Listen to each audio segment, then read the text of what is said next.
अभी तक आपके आवास में, ग्रह में ये रहने वाले आदि कुमार आज स्वयं दीक्षित हो गए हैं, किंतु व्यवहार चलाने की अपेक्षा से आज तक जिस नाम के कारण व्यवहार चलता था, आज उसमें परिवर्तन लाने की आवश्यकता है। इनके नाम से जो कोई भी संपदा आदि है वह अब इनकी नहीं है। इसको बताने के लिए इनका नामकरण संस्कार जैसे आप लोगों में होता है वैसे ही परंपरा के अनुसार ये किया जाता है। वो आदिश्वर महाराज की जय। युग के आदि में ये आदि में ही हुए थे, इसलिए ज्यों का त्यों रख कर के उनका नामकरण। चूँकि कल आहार के लिए आपके यहाँ आएंगे तो क्या कहेंगे, ऋषभ कुमार हमारे यहाँ आ जाओ, ऐसा नहीं चलेगा। नम्रता भक्तिपूर्वक आप यदि कुशल हैं तो आहार करा पाएंगे। और इसी प्रकार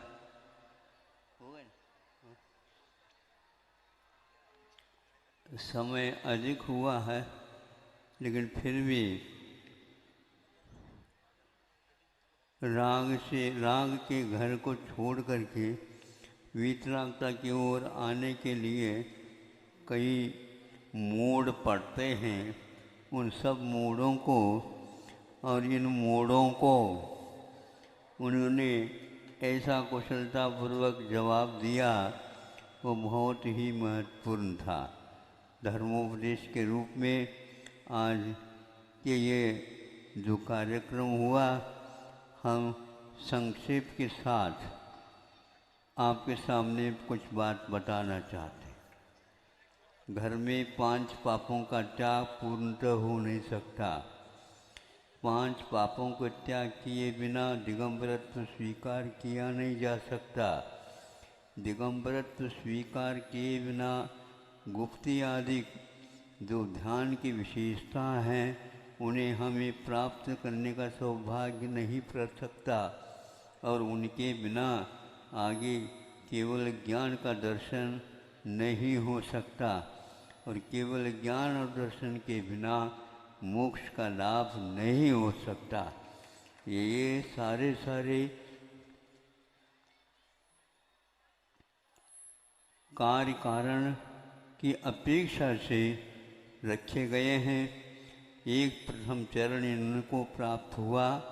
आज 5 पापों का इन्होंने जीवन पर्यंत के लिए त्याग किया है। यह भाव तो होना ही चाहिए, किंतु उन्होंने जीवन पर्यंत के लिए कहा। यदि इसके बाद भी जीवन रहेगा तो स्वर्ग जाना पड़ेगा, तो वहाँ पर ये सब त्याग नहीं चलेगा। अभी आपके सामने देवलोग पालकी उठाने का अधिकार जताते हुए भूमि गोचरी मनुष्यों को उन्होंने काफ़ी आड़े लिया। उन्होंने जवाब भी बहुत अच्छा दिया है, तुम्हारे पास है ही क्या है। भगवान जो गए थे आयु कर्म के कारण गए थे, और वहाँ से आयु कर्म पूर्ण हुआ, वहाँ से यहीं पर आना पड़ा। इसलिए धरती त्रैकालिक हमेशा हमेशा पूज रही है और इस प्रकार साधना चालू कर लेते हैं। आप लोगों के लिए उपदेश कल मिलेगा, जो कि केवल ज्ञान होने के उपरांत दिव्य ध्वनि फिरती है। उसको भी समय मिला तो अवश्य ही हम आपके सामने पुनः आ जाएंगे। अब ये कहना चाहता हूँ कि यह वैराग्य क्या है बताने की बात है नहीं। 2 बार मुझे बहुत विस्मय हुआ कि युग के आदि में त्याग के क्षेत्र में कदम उठाने वाले, यह एक हुंडावसर्पणी मान लीजिए कि सर्वप्रथम ऋषभनाथ ने कदम न उठा करके दोनों ब्राह्मी और सुंदरी, इन दोनों ने कदम उठाए। और आप लोगों ने देख करके उनके संवाद, उनके दृढ़ संकल्प और अडिग एक प्रकार से उनकी मनस्थिति सुन करके और इतने सांगोपांग अध्ययन के उपरांत भी अपने युग के आदि में उन्होंने एक आदर्श प्रस्तुत कर दिया। इसके उपरांत लौकांतिक देवों का भी आगमन हुआ था। उन लोगों ने आज तक तो संवाद में ऐसा सुना नहीं था, लेकिन लौकांतिक एक प्रकार से पूर्व भाव की अपेक्षा सोचते हैं तो लौकांतिक वही होते हैं। जैसे अभी प्रभु ने दीक्षा ले ली तो जब तक महाव्रतों का पालन का संकल्प नहीं होता तब तक वह लौकांतिक पदवी देवों में ऋषि माने जाते हैं, देवर्षि। अहमिंद्रों को भी यह पद नहीं मिलता और शेष कल्पवासियों के लिए भी नहीं मिलता, किंतु ये लौकांतिका नाम अष्टौ ऐसे सूत्र इनके लिए भिन्न भिन्न रच करके इनकी विशेषता बताई है। ये द्वादशांग के पाठी हुआ करते हैं। इनके उस क्षेत्र में जहाँ ये लोग रहते हैं, पांचवें स्वर्ग ब्रह्म, उसमें कोई भी आना जाना नहीं होता, कोई भी नहीं हो सकता। अवधि ज्ञान के प्रभाव को भी वहाँ पर निरस्त कर दिया जाता है, जिसको जैन सिद्धांत के अनुसार आगम्य स्थान कहा है, जिसको आप लोग ब्लैक होल बोलते हैं, जहाँ पर कि विशेष यंत्रों का, मंत्रों का आदि का प्रभाव तक नहीं पड़ता। सिद्धांत ग्रंथों में ये भी मिलता है, वहाँ पर कोई भी अवधि ज्ञान के माध्यम से दूसरे को किसी प्रकार से प्रभावित करने का भी साहस नहीं कर सकता। ऐसे स्थान में रहने वाले लोकांतिक, उन्होंने भी अपने मुख से कहा, भगवान हमें भी जल्दी जल्दी आप जैसे मुनि बनना है। ये भी ध्यान रखो, लोकांतिक देव वही होते हैं जो पूर्व में मुनि महाराज थे। मुनि महाराजों में भी ध्यान रखे, राजा राणा छत्रपति, यह वाक्य उनके लिए बहुत अच्छा लगता था। 12 भावनाओं का चिंतन करना उनका मानव जीवन ही बन गया था। उसके लिए जब तीर्थंकर दीक्षित होते हैं स्वयं, उस समय उन्होंने पूर्व से घर को छोड़ने से पूर्व से वहाँ पर 12 भावनाओं का चिंतन किया था। एक बात बहुत और है, यह भी प्राय करके सुनने में नहीं मिला था मुझे, इसलिए कह देता हूँ ताकि आप लोग ऐसे भी कर सकते हैं। हो सकता है कि यद्यपि देवर्षि लोकांतिक होते हैं, तो उन दोनों नर्तकियों ने अपने मुख से यह भी भाव व्यक्त करने का प्रयास किया कि हमें भी ब्राह्मी और सुंदरी का अनुकरण करने के भाव होते। इसलिए मैं कह रहा हूँ, देवलोग भी इस चर्या से अवश्य प्रभावित होते हैं। ऐसे संस्कार यदि माता पिताओं के माध्यम से पढ़ते हैं तो यहाँ पर सुभिक्षी ही क्या, किंतु सद्गति के वातावरण हमेशा 24 घंटा बना रह सकता है। इन सब बातों से आप लोगों ने 4-5 दिनों में 2 पुण्य का अर्जन किया है, दृष्टि प्राप्त की है, वह एक प्रकार से दुर्लभ है।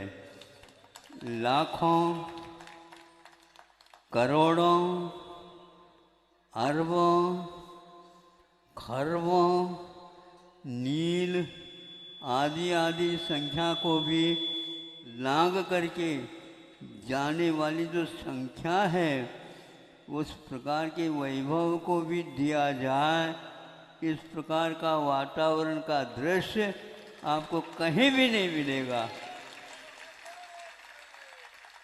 इसलिए अरबपति बनने के लिए अरब कंट्री के मत जाइयो, और भारत ही मात्र पर्याप्त है।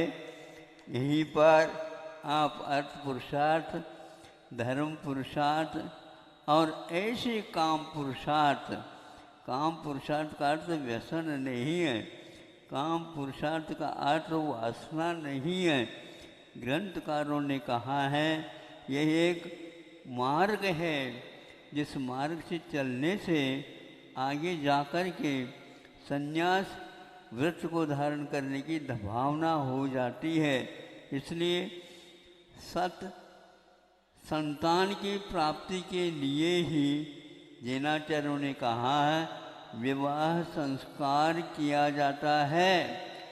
और आप लोग आज सुबह शादी होती है, मध्याह्न में तलाक हो जाता है। यह सब सुन करके हमें ऐसा लगता है इन लोगों को विवाह का उद्देश्य भी अभी ज्ञात नहीं है। अर्थ पुरुषार्थ बताया, लेकिन अर्थ पुरुषार्थ आज जैसे चल रहा है यह अर्थ पुरुषार्थ है ही नहीं, लेकिन सरकार भी इसी का समर्थन करते हुए जा रही है। अब हम किसके सामने कुछ कह नहीं सकते, लेकिन फिर भी अवसर पर मैं कहे बिना रहता नहीं है। जैसे वैश्य वृत्ति यानी व्यापार करने वाला वह कौन होता है, तो उन्होंने कहा कि वस्तुओं को जो उपभोग्य है उनको स्थान से स्थानांतर ले जाना, वहाँ के सामानों को इधर ले आना, और इसमें जो कोई विनिमय होता है वस्तु विनिमय, उसके माध्यम से अपनी वृत्ति चलाते थे। लेकिन आज बाज़ार के भाव कुछ और ही दिखते हैं।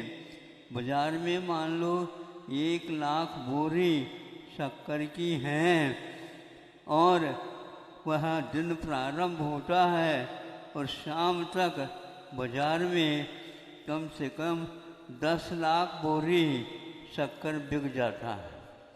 मैं पूछना चाहता हूँ, क्या 1 लाख था या वो बाहर से आ गएगा शक्कर?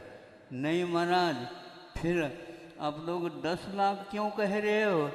ये व्यापार है महाराज, न बोरियां हैं, न ही दुकान है, न ही मकान है, न ही लेखन है, कच्छू नहीं। और ये हो जाता है। इसी प्रकार हर पदार्थ का हो रहा है। क्या ये व्यापार है? लेकिन इसमें सबसे ज़्यादा रईस व्यक्ति और रईस बनना चाहते हैं, वही भाग लेते रहते हैं। बाकी आज जो सात्विक जीवन जीने वाले हैं इस चक्कर से मुक्त हैं। उनसे हमारा कहना है, ऐसे आप लोग सारे मिल कर के एक योजना बनाओ। भारत की अर्थव्यवस्था को संचालित करने की जो पद्धति थी पूर्व काल में, उसको लाने का प्रयास करो। एक साधन है, वो यह है, आप लोग मतदान करते हैं। जिस समय मतदान के लिए उम्मीदवार आते हैं उस समय कह देना कि भैया ये सट्टा का मामला है, इसको ठीक ठाक कर दो। मैं तो इसको जुआरे मानता हूँ, जुआ मानता हूँ, सट्टा मानता हूँ।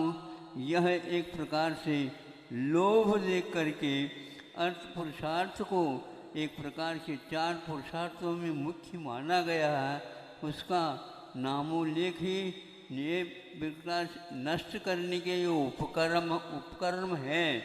इसलिए इसका मैं तो समर्थन नहीं करता। और आप लोगों को इजी मनी सरलता से हम लाकर करोड़पति बन जाए, भैया उससे पहले रोडपति बनोगे आप। रोडपति समझते हो? हाँ महाराज, दिवालिया हो जाएंगे लेकिन महावीर नहीं बन सकोगे आप। महावीर दिवालिया नहीं हुए थे, जो कुछ भी था नश्वर था उसका त्याग किया था। और आप लोग राग के पीछे पड़ करके जो कुछ भी धन अर्जन करते हैं उसको विदेशों में रख देते हैं और आपका नामकरण समाप्त हो जाता। आप फलाना चंद वहाँ पर लिख नहीं सकते, किंतु नंबर मिलते बताते हैं, उस नंबर के माध्यम से ही आपके वहाँ पर पैसे की रक्षा होती है। आपको ब्याज नहीं मिलता बल्कि आपको ही ब्याज और देना पड़ता है। ऐसा सुना है हमने, आप लोगों ने सुना है? सही है, उसका समर्थन करते हो? नहीं, समर्थन यदि नहीं करते हैं तो दूसरे के समर्थन को और तैयार करो ताकि वह विदेश में धन न रख सके।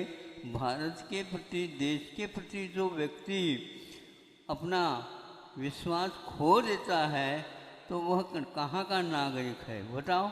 विदेशी तो है ही नहीं, देशी रहा नहीं, फिर क्या होगा उसका? फिर यही होगा जब उनका अवसान होगा कि हमारा लड़का था ही नहीं, विदेशों में आपका नामकरण तो हुआ ही नहीं, वहाँ पर तो नंबर चलता है, उन नंबरों के माध्यम से आपकी पहचान होती है। मान लीजिए उसी बीच में आपके प्राण पखेरु उड़ जाते हैं तो आपका जो कुछ भी धन था वह भारत को नहीं मिलने वाला है और न ही आपको मिलने वाला है, न ही आपके परंपरा वाले जो कुछ भी हैं उनको मिलने वाला है, वह उसी देश का माना जाएगा। यहाँ के सपूत हो और कपूत क्यों बनते हो? कबूतर बनना उड़ना ठीक है, लेकिन कपूत बनना किसी भी प्रकार से ठीक नहीं। यह व्यंग हो जाएगा। इतना ही मैं समझता हूँ कि आप लोगों को तकलीफ़ तो होगी, लेकिन कांटे को निकालने के लिए जली जाए तो कांटे को कांटे से ही निकाला जाता है, नहीं है तो सुई के माध्यम से निकाला जाता है।